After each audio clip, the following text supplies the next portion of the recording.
And even as the Prime Minister embarks upon his visit to Japan, joining us for the expectations on this particular visit is the Indian ambassador to Japan. Sibi George is joining us. Thank you so much, Mr. George, for speaking to Times Now. There is an expectation that Japan intends to increase its engagement with India, particularly as far as business ties and investment is concerned. What can you tell us about that, sir? In our engagement between India and Japan, the entire spectrum of bilateral relationship is covered. Business is an important element of that relationship. You have seen that Japan has always been an important economic partner for us. In our movement towards the Amrit Kaal period, when we plan to become a developed country by 2047, Japan is a very reliable partner for us. So we would be seeing a lot of progress, lot of discussions in this forthcoming summit, and also a lot of very important outcomes covering the entire spectrum of relationship, starting with the political relationship, economic relationship, science and technology, people-to-people exchanges. You will see a lot of important documents being agreed to, and also MOUs being released. Mr. George, these are very interesting times, to say the least, when trade and tariffs and much talk around them.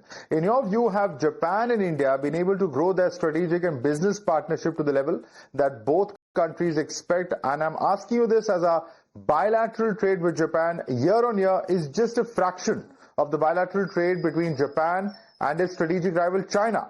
Have we identified where we can potentially improve?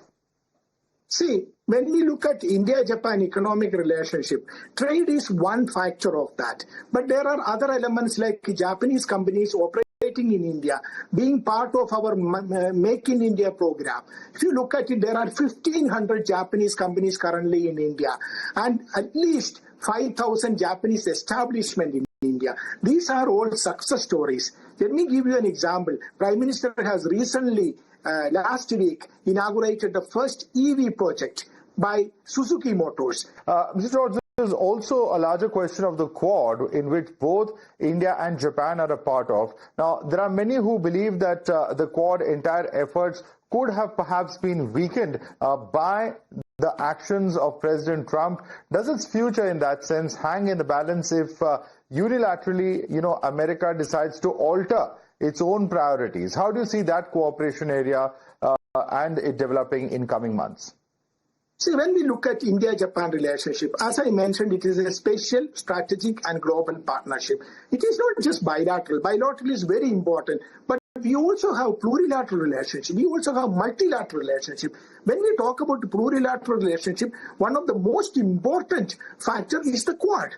Four like-minded countries have come together with a concrete agenda for concrete proposals for progress and stability in Indo-Pacific and beyond. It is again a success story. We have seen it from the very humble beginnings in 2004 during the tsunami. So I am confident that India and Japan are important players in the Quad, and during the meeting of Honorable Prime Minister with the Japanese Prime Minister, being these two important countries meeting together, definitely they would be discussing about geopolitical issues, geoeconomic issues, and of course plurilateral forums like Quad will come up for discussions, and I see a great future for Quad.